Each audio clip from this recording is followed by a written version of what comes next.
Hello, everyone. Welcome to the latest Keep Optimizing monthly Q&A expert panel webinar. Yes, all those words jammed into one title for one webinar. And it's great to have you here joining us to get your questions answered and to answer a few of mine too on the subject of loyalty marketing. What should be on your to-do list right now? Because we've been covering loyalty marketing all month on Keep Optimizing.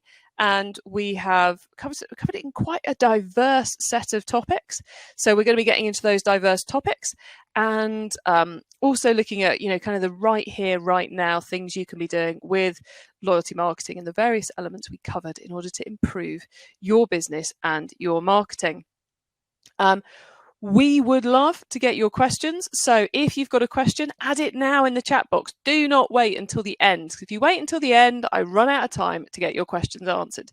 Now, I'm quite happy to ask my questions the whole way through. But I would also love to ask your questions, because this is more an event about your questions than it is about mine. So do put them in the chat as you come up with them, and I will drip feed them into our discussion. Right, what else do I need to tell you about as we go on here? So yeah, the Q&A chat box is on your screen. You can add the questions in there right now. You should be able to see that. And the other thing I should probably tell you at this point in time is we'll be sending out the replay to all of you. And if you're watching the replay, hello, don't ask us any questions because we're not going to be able to answer them. But we will be sending the replay out either later today or early tomorrow morning. So you can rewatch with your team, rewatch to pick up any bits you missed, and just watch it on a Friday night. I highly recommend that. I think this is probably better than Squid Game. Probably. She says. So, as I said, this is a Q&A webinar, which means I'm going to need some panelists. They will be joining us in a few minutes. First of all, I thought I'd tell you a little bit about them. So we've got Fiona Stevens from Loyalty Lion, who are all about loyalty programs. She's going to explain better than that shortly. You can get your free trial of Loyalty Lion at loyaltylion.com. We've also got Angeley Mullins from Latana, who are all about brand insights and understanding your brand better. So you can understand how, or discover even how Latana's consumer insights can help your brand grow at latana.com. And we also have Raul Galera from Referral Candy, who are about referral programs, strangely enough. The clue is in the name. And you can get $50 off after your 30-day free trial by going to try.referralcandy.com/podcast. And if you're thinking, oh my gosh, I've got to type all that out. For those of you who are here live, I will be sharing those links as soon as our panelists are here introducing themselves in the chat. So you can just click from there and bookmark it for later. And if you are watching this, then somewhere where you are watching this on replay, there will be links to each of those three places. And me, I'm Chloe Thomas, host of the Keep Optimizing and eCommerce Master Plan podcast. Been in e-commerce for over 15 years now, and hopefully I'm going to have some great questions to ask our panelists as we go through this Q&A discussion on what you should be doing right now with loyalty marketing to improve your e-commerce business, which means it is time to bring the panelists on. So panelists, could you please come and join me? So unmute and turn those videos on, which means I need to change us. Oh, you're all big. Excellent. Oh, that's better. You're not teeny tiny squares anymore. Marvelous. Welcome. We will start with Fiona, because you're the next person along on my screen. So would you like to just give us a little intro to what Loyalty Lion does and tell us a bit more about it, please? Yes, absolutely. I've got to say, as a 5'3" person, I'm not often called big, so thank you for that. So yeah, I'm from Loyalty Lion. We're a data-driven loyalty and engagement platform. We help e-commerce merchants to build and create their own on-brand, unique loyalty programs as easily as possible. Excellent. And I'm 5'2", so you're big to me. Raul, you're next on my circle. So tell us a bit more about Referral Candy, please. Yep.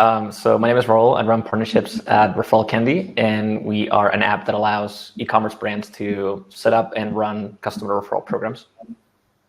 Simple as that. And Angeley, last but definitely not least, please tell us a bit more about what you guys do at Latana. Yeah, sure. I'm Angeley. I'm the CMO and CGO at Latana. We are a brand tracking and consumer insights platform. So we help marketers understand what consumers' perception is of their brand, how they think and feel about their brand, and dive into deep audience segmentation. Excellent. So guys who are watching, as you'll see, we have quite a diverse selection of guests and topic areas represented by those guests today, which is kind of one of the things that's run through our loyalty month, is that there's a lot of different angles you can approach loyalty from, right? From the big strategic areas that Angeley's involved with through to the more tactical and practical areas, which still have a lot of strategy in them, that Fiona and Raul are involved with. So we've got lots of scope we can get with today. So please do put those questions in the chat box and we will bring your questions in as we go. Where to start? Okay, one of the topics which we've worked our way through as we went through the month is building loyalty more about getting repeat customers or getting first-time purchases? And I think it partly depends on the strategy you take, because that's obviously one of the things we've explored is, the different types of loyalty strategies. But it strikes me as that it's both, and possibly from business to business and strategy to strategy, the mix moves. Angeley, you probably have the easiest chance at answering this question, so we'll come to you first to give Fiona and Raul some time just to fully grasp their answers. So, Angeley.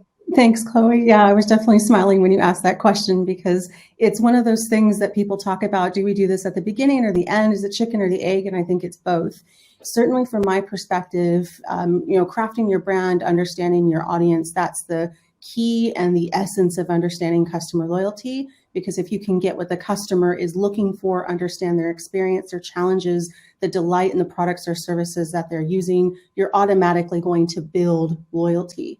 And so sometimes I think that the marketing community at the end of the purchase cycle, they're thinking, okay, how can we just get more products and services or have them just continue to buy the same thing over and over again? And I think loyalty is a lot bigger than that. It means, are they actual advocates of your brand or your products or services? Are they going into referral programs? Are they giving great customer testimonials? So it's so much bigger than that. But definitely from a brand and strategy perspective, I would say it starts at the beginning. It goes into the heart of the essence of what you're building, your product or service. And definitely it's something that you can match at the beginning, you're definitely going to get at the end. Okay. Raul, you were doing a lot of nodding there, so I'll come to you next. And I would assume as a referrals company, you're firmly split between the two, are you?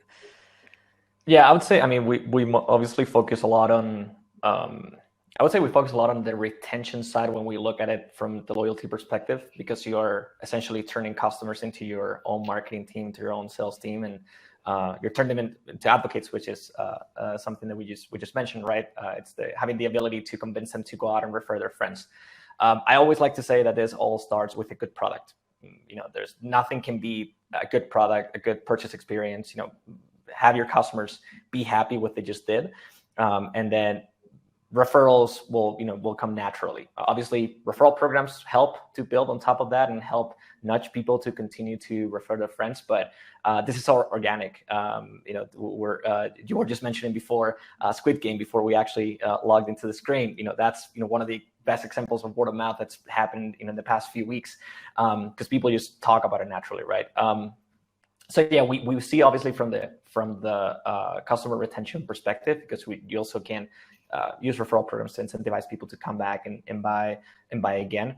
But it really does have a lot to do with customer acquisition as well, because you need to have not only a good product, but you also need to be able to connect with new customers in a way that not only your product is what fits their needs, but also you as a brand. Are you sending the right message that they want to hear? That's going to attract them to make that first purchase as well. So yeah, it's a combination of both. But obviously, in terms of referrals, we might look at it from kind of like the post-purchase perspective and how we can get people to come back for more and also to become brand advocates. Fiona?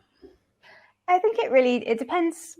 It's absolutely both, but I think it really depends on your objectives as a business and what you're trying to achieve at that moment. So if you're a brand that is actually struggling with acquisition, perhaps ad costs have gone up, perhaps with iOS 14, you're struggling to connect with your customers, etc., yeah, maybe you've got an acquisition problem. But if your KPI right now, if the one thing you're thinking about is growth, then your existing customers are the best growth lever that you have. If we work on the basis that I think it's over 50% of your revenue comes from the top 20% of your customers, keeping those customers happy and just building their lifetime value is the most sustainable way and probably the fastest way that you can grow. So I think it really does depend on exactly which KPI you're looking at. But to go full circle and probably contradict myself, when those customers, when that top 20% are happy and they're feeling like VIPs and you've got them exactly where you need them in your loyalty program, they're feeling emotionally connected, then they're going to talk about you. They're going to refer you. They're going to leave you positive reviews. They're going to join your community, all of that amazing stuff, which then turns them into an acquisition channel, all of their own. So 100% both. Yeah, it definitely seems like it's part of that kind of virtuous circle of if you get the brand right, the messaging right, you make that right first contact, they're more likely to become loyal. And when they're loyal, they're going to naturally bring you more customers, and it becomes this, it's like the flywheel effect or the virtuous circle or whatever you want to refer to it at. So given it's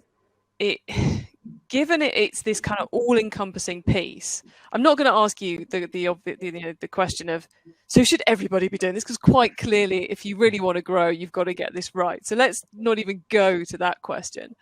But it does strike me that this is one of the solutions, for want of a better phrase, to the current cookie apocalypse, iOS 14 breakdown, and brands who are, especially those who've been, we do Facebook ads and that's how we've grown our business to X million. This is a really solid thing they could be focusing on building in all its different formats. Is that, are you seeing people already doing that? Is that a sensible strategy? Fiona, you nodded, so I'm going to come back to you first on this one. Yeah, absolutely. I read a terrifying stat just earlier today. I think it was something like only 12%, within a month of the iOS 14 update launching, only 12% of people were opting into ad tracking. That's a huge percentage of people that you're effectively losing. And I think we're certainly seeing a lot of people starting to lean on their loyalty programs a little bit more to keep that connection going. And I think it's a really positive thing, because customers want to connect with brands on emotional things, whether it's, I always fall back on the same examples, but whether it's that you're vegan and you want to buy vegan hair products, whether it's that you're massively into cycling and you want to talk to a brand that connects with pro cyclists, whatever it is. I think ads were very product based, and there weren't very many people bringing, obviously TV advertising, you can do it, but within sort of Instagram, Facebook advertising, you were seeing very few people really translate their brand values into their ads. So I think actually moving away from that and thinking more about how am I going to use my social strategy to communicate who we are as a brand, or how are we going to make sure that as soon as someone does hit the website through a referral or something else, they immediately connect. I think that's a much more exciting challenge and actually a much better way of getting the right customers through the door, because an ad, someone will click on you, they'll have a look at your products, they might buy it once, you were just the thing that popped up at the right time. Everything, all the other channels, you could be looking at influencer marketing, you could be looking at doing much more on the kind of brand PR, all that side of things. It brings people in a much more sort of long-term connected way.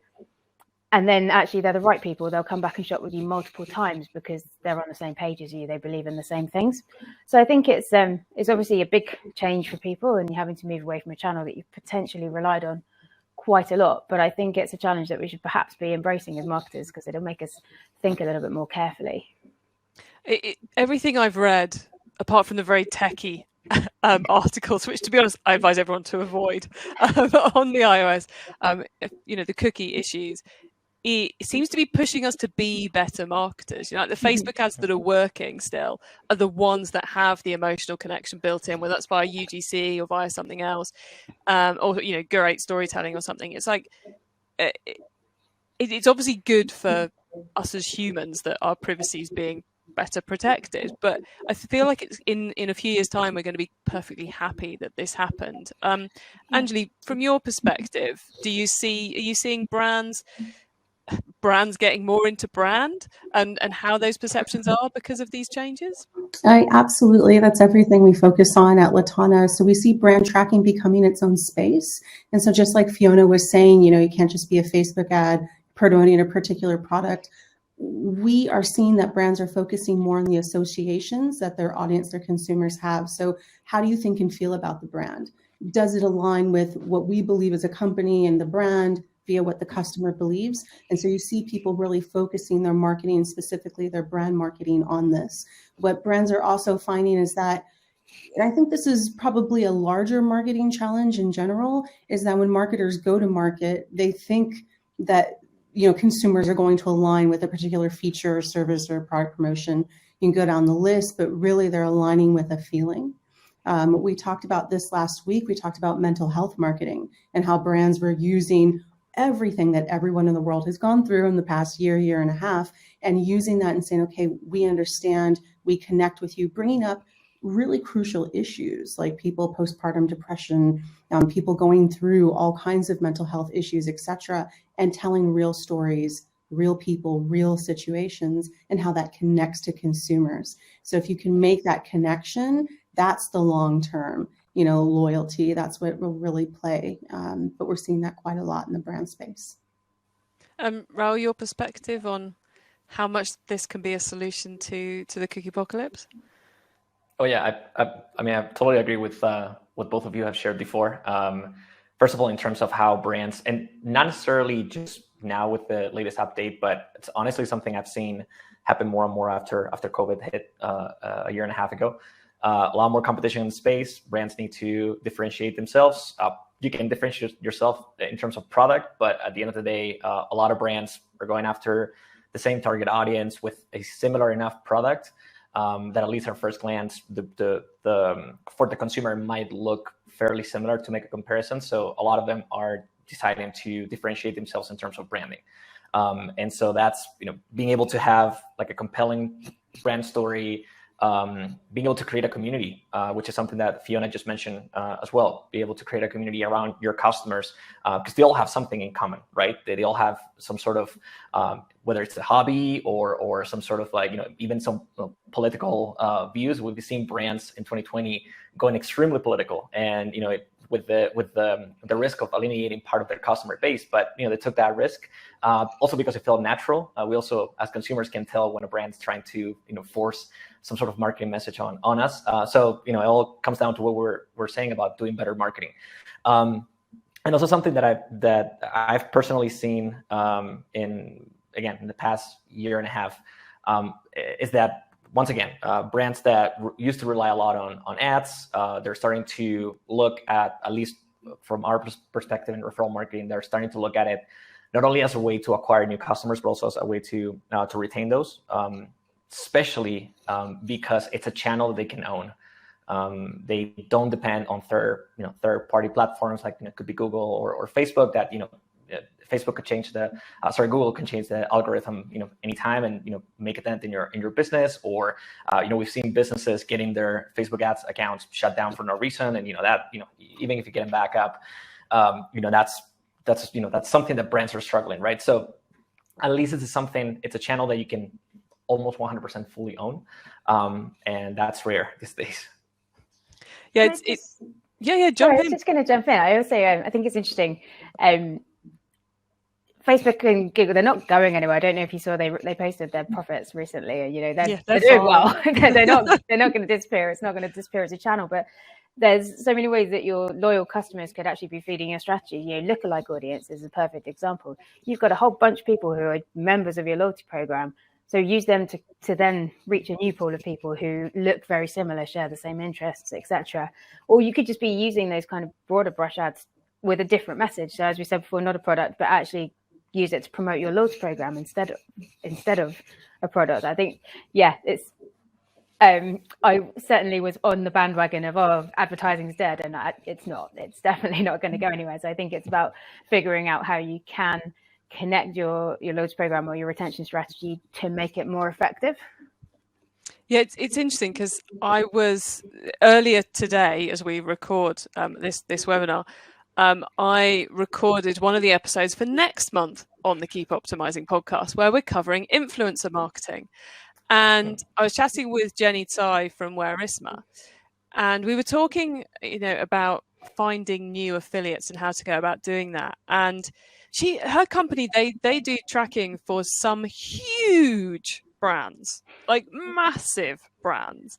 And she was strongly advocating I'm going to use the word advocating too many times here, but she was strongly advocating for it all being about increasing your number of brand advocates, and that the job of your influencer marketing is to increase the number of your brand advocates.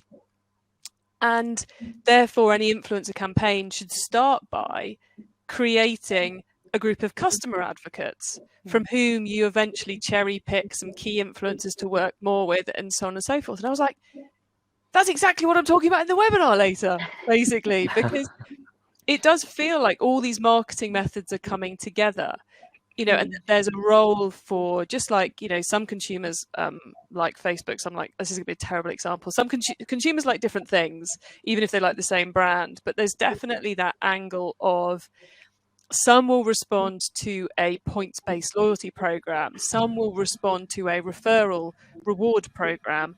Others just want to know about the brand and aren't interested in any of the tactical stuff, but if you've got the right comms and the right ads. So she was putting forward this idea that we should think about all our marketing as, how can we increase our number of overall brand advocates in every channel? Angie, I'm going to come with you. You're all nodding, so I'm guessing you agree with me, but anything any of you guys want to build on that? And Angeley, I'll come to you first, because obviously I think at its highest level sits most firmly in your wheelhouse. Yeah, absolutely. I mean, it really starts with the message. Regardless of the channel, it's the message that needs to connect. And so these are some of the things I've been seeing. And just like Fiona and Raul were talking about, it's not just about putting your product out there or a feature or a price, but especially over the last year and a half, the emotional connection. So some of the things we focus on is we actually do like mobile survey testing on consumers. How do you think and feel about the brand? Is it trustworthy? Is it progressive? And does that match up with the audience that you're going after, so that you can craft that message? It's really interesting that brands that think that they have a certain aura, persona, presence don't actually have that with their consumers, or that's not what their consumers are associating. So I feel like if you can get that piece right, that plays into your advertising, it plays into the channels that you're doing. I have to say myself, I am a points person all the way. I am in love with flight miles and hotel points, which of course was very difficult to use in the past year and a half. But it's, you pick one, and I'm that person. But either way, if they connect with the right, I would say, message, the right feel. And that's something that I think brands are now starting to pay attention to quite a bit more, and especially with everything that's happened with OS. Because it's interesting that you say you're a points person, but even though you're a self-confessed points person, a company could have the most attractive loyalty program in the world, or referral program, or whatever they're framing it up as. But if the product isn't right, and if go back to Fiona's example, you're vegan and it's not a vegan solution, it's still not going to appeal to you, even if you are massively, reacting to points. Raul, your perspective on this?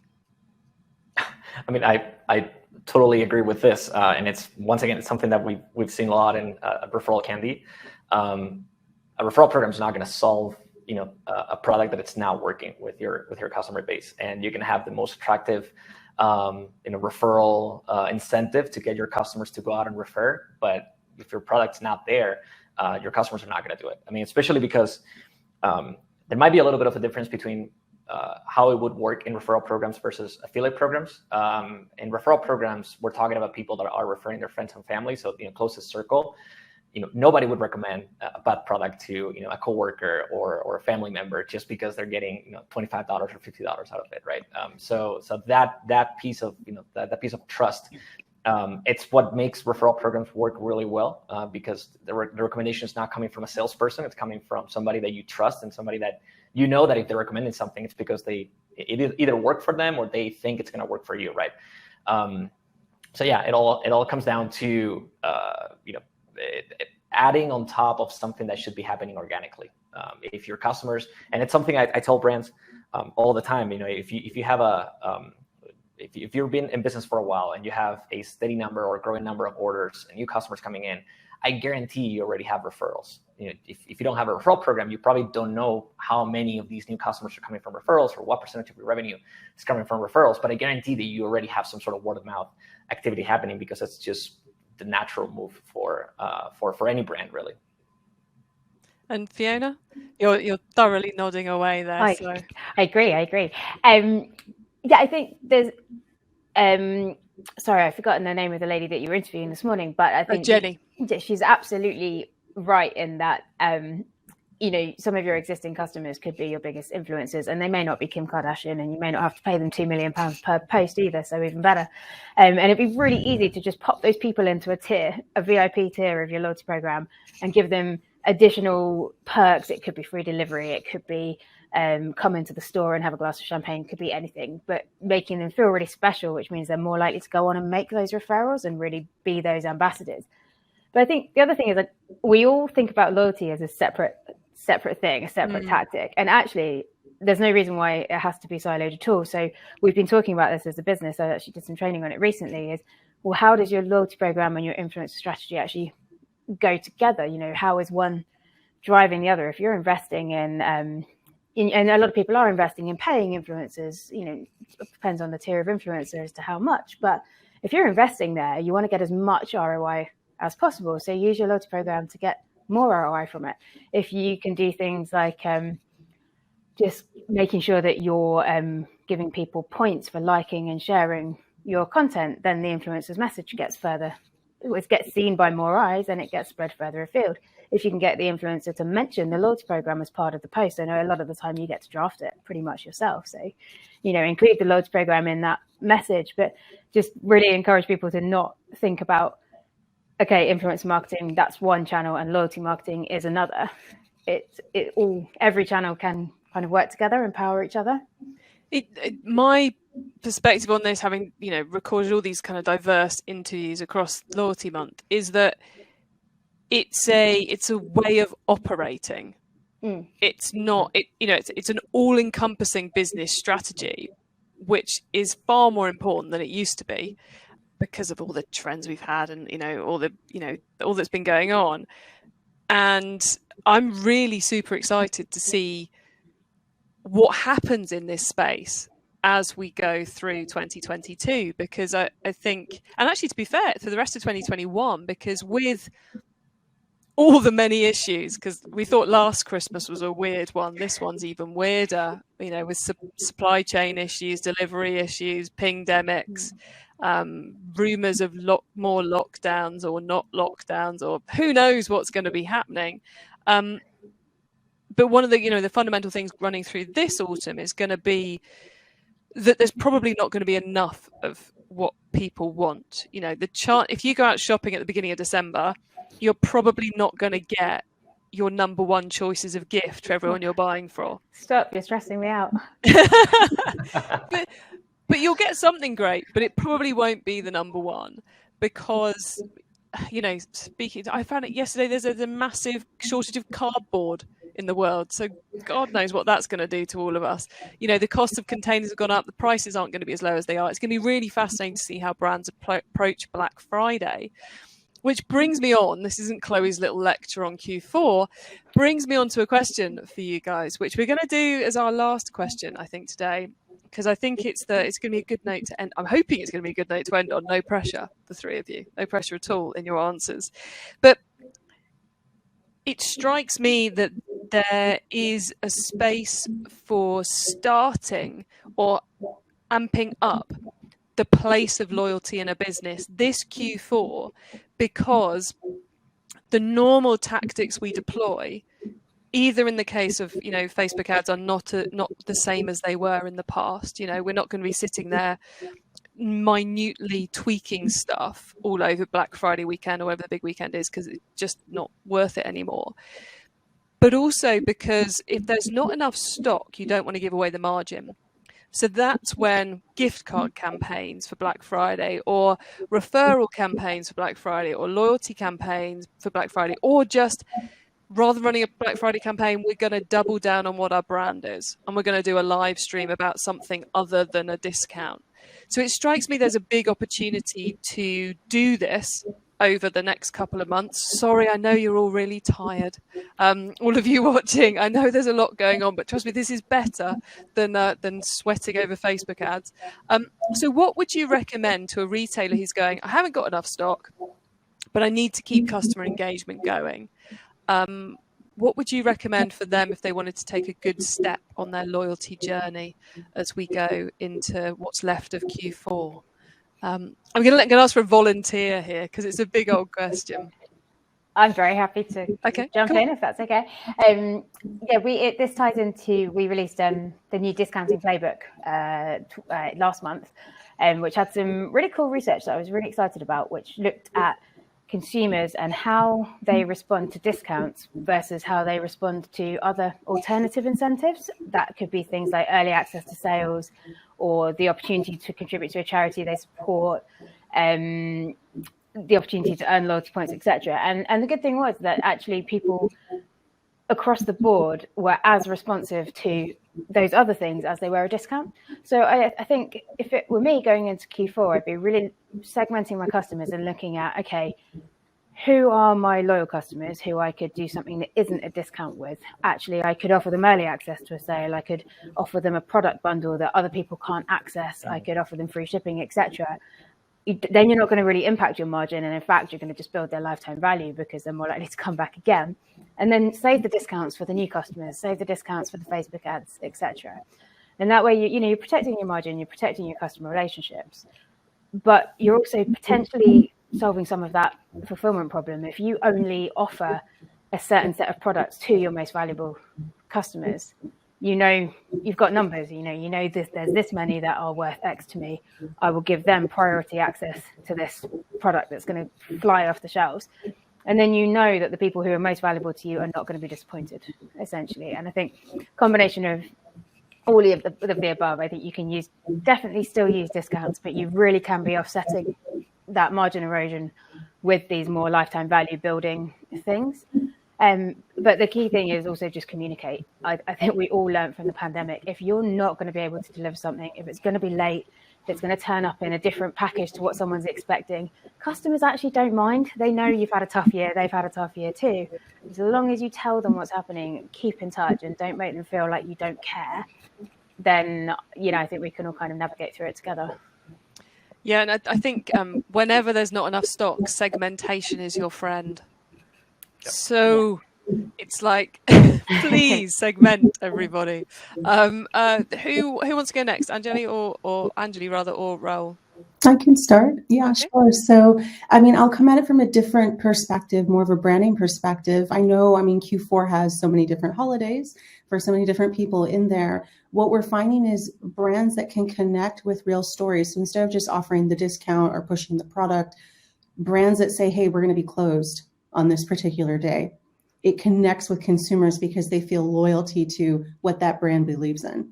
And so they'll say, okay, hey, I'll wait for that day, but I want to buy and see, what's next. People that are focusing, again, the holidays can be a great time. Q4 can also be maybe not a great time for certain consumers. And so there's actually been a lot of campaigns going on in the branding world talking about not sending that card, not sending those flowers, not sending that gift, and what you can do alternatively. So it's also a great way to loop people in the conversation. We talk about building community. We talk about building advocates. So on top of all of, I want to say, the micro strategies of the discounting and, looking at your product set, et cetera, find those special messages. And I would say now more than ever, especially everybody going through Q4 together after so much lockdown and so much disconnection with people, find different messages to connect.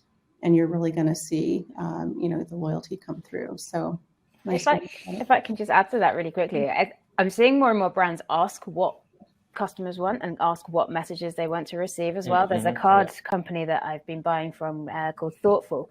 And they, I think they sent me an email the other day saying, do you want to hear about Christmas cards from us? or do you not? And I think they sent one around Valentine's Day as well, which was very, very tactful. You know, do you want to hear about it or not? And I think you've still got time before Q4 really kicks off to find out who does want to engage and who doesn't, and then make it a bit more personal. Yeah, I think that's a really good point. And I hadn't seen anyone doing it about Christmas cards yet, but I've seen a lot of Father's Day and a lot of Mother's Day ones over the last 18 months, which I think are brilliant pieces. But it's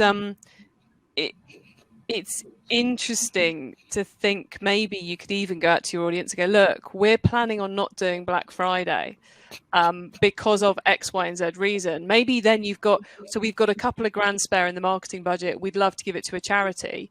What do you think? You know, so you can explain to them Black Friday is not happening, which also I know brands last year who didn't do Black Friday and still had their biggest ever sales day on Black Friday. So because the customers were waiting to see if they were going to do Black Friday, which of course caused customer services and the marketing team, because they had to change all their plans and everyone all these issues. If you let the customers know if you're not going to be doing it, give them the time. But lots of good stuff coming out here. Raul, it's your turn.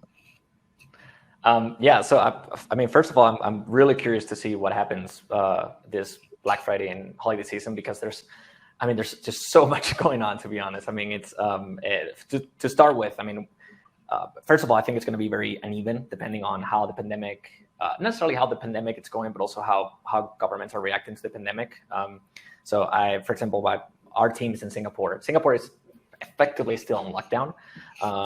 And I was actually I think right now they can only have groups of 2 for dining and in-house gatherings. And I actually just came back from London. I was there for a week, and it was like going back to 2019 for me, and because no masks anywhere, it felt kind of weird. So it's,